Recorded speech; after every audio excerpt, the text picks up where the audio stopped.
Hola, hola, ¿cómo están? Sean bienvenidos una vez más. El día de hoy les compartiremos una historia sugerida por ustedes. Recuerden activar la campanita de notificaciones y si desean apoyarnos lo pueden hacer dejando su like. Así nos ayudan a mantenernos activos cada semana y poder llegar a otras personas que tienen el mismo interés por estos temas. Ahora sí, acompáñenos a conocer de cerca los detalles de esta historia.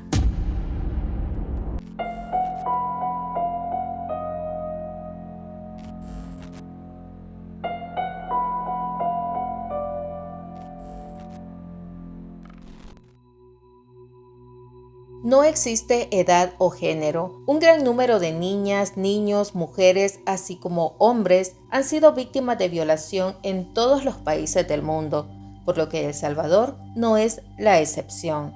Chirvin Antonio Lee Romero tenía 28 años de edad, acompañado y padre de 2 niños. Era pastor auxiliar de la Iglesia Evangélica Misión Profética El Vino Nuevo, ubicada en el barrio San Jacinto de San Salvador, en El Salvador. A la vez era un vendedor ambulante que ofrecía diversos productos en mercados y centros comerciales. Sus allegados lo han descrito como un hombre cariñoso que siempre luchaba por llevar a su familia lo necesario, como ropa, comida, y en muchas ocasiones solía llevar a sus hijos a divertirse a los juegos mecánicos. Algo que caracterizaba al pastor era que siempre solía andar con una Biblia en su mano para predicarle a las personas que él consideraba necesitaban de la palabra de Dios. Chirvin era considerado un hombre ejemplar, de buenos principios, buen padre, buen esposo, que había recibido el don para dirigir y cuidar a los fieles creyentes que se congregaban en la iglesia. Era muy querido por todos. Lo consideraban un hombre apegado a los valores espirituales de la iglesia. Chirvin solía pararse en las esquinas de cada calle de la ciudad de San Salvador, simulando que predicaba la palabra de Dios, pero detrás de ese pastor se escondía un hombre pervertido. Sus intenciones eran aterradoras. Una oveja negra que se vestía de blanco. El 16 de marzo del año 2011, el Juzgado Décimo de Paz decretó instrucción formal con detención provisional contra Chirvin Antonio Lee Romero. Se le acusaba de haber privado de libertad el 7 de enero de 2010 a una menor de 12 años de edad. Las autoridades comenzaron a trabajar en su búsqueda. La policía contaba con pocas pistas sobre quién realmente era este hombre.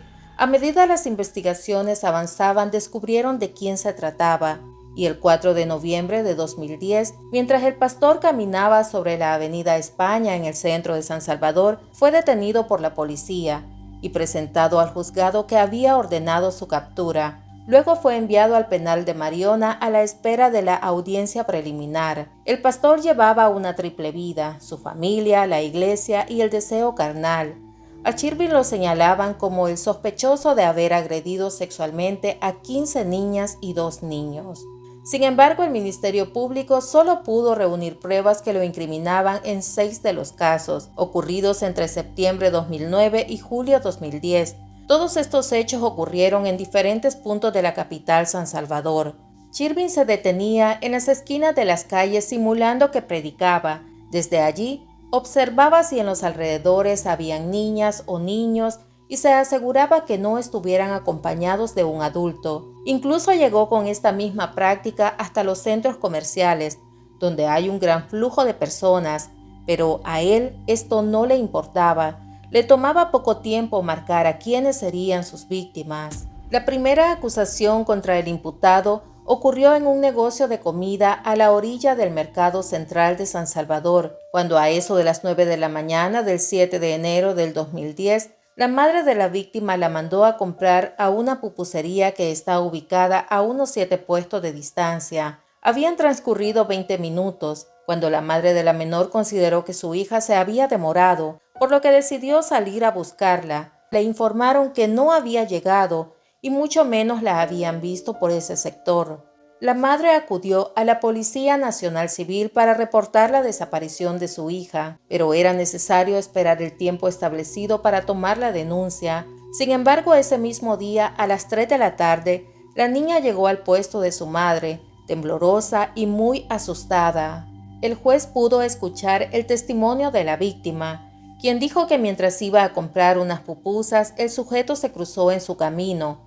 Le dijo que era su tío y que la mamá lo había mandado por ella para que fueran donde la abuela. La niña confiada creyó en las palabras del sujeto que estaba pronto a terminar con su inocencia. La sacó del mercado y se la llevó hasta el túnel cercano de la Fuerza Armada de Ilopango. Allí le propinó varios puñetazos en el pecho y estómago, lo que provocó que la pequeña cayera al suelo. Posteriormente la subió a un autobús donde la obligó a que le tocara sus partes íntimas. El martirio que vivió no fue percatado por los pocos pasajeros que iban a bordo de la unidad de transporte.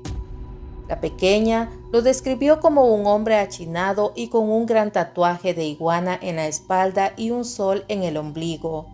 Otra de las víctimas manifestó que cuando el agresor se le acercó, se le presentó como el tío lejano de la familia. Luego le ofreció juguetes y ropa con la condición de que lo acompañara. Entre el resto de las víctimas también se encuentra una niña que vendía cosméticos en la calle, otra que se encargaba de dar recados dentro del mismo mercado, una de ellas era vendedora de verduras y otra colaboraba con su familia dejando pedidos de alimentos a los clientes que acudían al puesto de comida de su abuela. Las investigaciones determinaron que las privaciones de libertad ocurrieron en los alrededores del Mercado Central de San Salvador, Centro Comercial Plaza Mundo y el supermercado Hiperpais de Soyapango. Chirvin trataba de convencer a niñas de entre 7 y 12 años para que lo acompañaran. Les hacía saber que conocía a sus padres, pero cuando las pequeñas se negaban, hacía el uso de la fuerza para llevárselas a lugares desolados, muchas veces a mesones, casas solas, donde la golpeaba y procedía a disfrutar de sus deseos. Entre las pruebas que obtuvo la Fiscalía se encuentran los expedientes del día que las menores fueron llevadas a las clínicas y hospitales para recibir atención médica, la inspección en el lugar donde la menor aseguró habían sucedido los hechos, una revisión corporal donde se identificaron los tatuajes que las víctimas manifestaron tenía el agresor, además de 3 pruebas de ADN que confirmaron con un 99.99% que los fluidos encontrados en el organismo de la víctima pertenecían al imputado, quien era el acusado de haber abusado sexualmente de ellas. Además, el juez solicitó un examen psiquiátrico, el cual fue realizado por el Instituto de Medicina Legal. Este reveló que Chirvin tenía serios problemas de identidad, personalidad y no fue capaz de sostener una misma versión en cada uno de los hechos. También se conoció que Chirvin durante sus prédicas solía contar que mientras vivía en Estados Unidos vivió una vida loca. Se hizo 2 tatuajes, un sol alrededor del ombligo y una iguana en la espalda, pero al cabo de un tiempo fue deportado a El Salvador. Su testimonio, que lo mostraba como un hombre arrepentido de su vida pasada, era toda una falsedad y pasó a ser conocido como un pedófilo en serie, al que le gustaba ver sufrir a sus víctimas. Antes de abusar de ellas les daba una pastilla para evitar el dolor. Al terminar el abuso las iba a dejar a un lugar determinado para luego buscar a su próxima víctima. El juez valoró los elementos de prueba que presentó el Ministerio Público, prueba documental, pericial y testimonial que incluyen las entrevistas de las víctimas. Cada una de las pruebas vinculan al imputado en los 6 casos. En su relato, el acusado manifestó que se consideraba una persona atractiva para personas de su mismo sexo y sostuvo todo el tiempo que era inocente y que todo lo que le estaba pasando era obra del diablo. Sin embargo, las víctimas, quienes no se conocían entre sí, lo identificaron en una rueda de posibles sospechosos por los tatuajes y por una cicatriz que tiene en la mejilla. El 12 de agosto de 2011, un juez sentenció a Chirvin Antonio Lee Romero a 121 años de prisión por 6 de los casos que la Fiscalía pudo comprobar que él era el responsable. Este caso nos deja una gran enseñanza, que como padres de familia debemos aconsejar a nuestros hijos a no callar si están siendo víctimas de abuso sexual. La clave para que este caso se resolviera fue gracias a la primera denuncia. Caso contrario, este sujeto hubiera seguido cometiendo este y quién sabe qué otros delitos. Este caso contó con reserva parcial, por lo que no se dieron a conocer públicamente muchos de los detalles. Por nuestra parte es todo. Esperamos sus comentarios sobre esta impactante historia. Sin más que agregar, nos despedimos y nos vemos en un próximo caso de Crimen y Misterio. Hasta luego.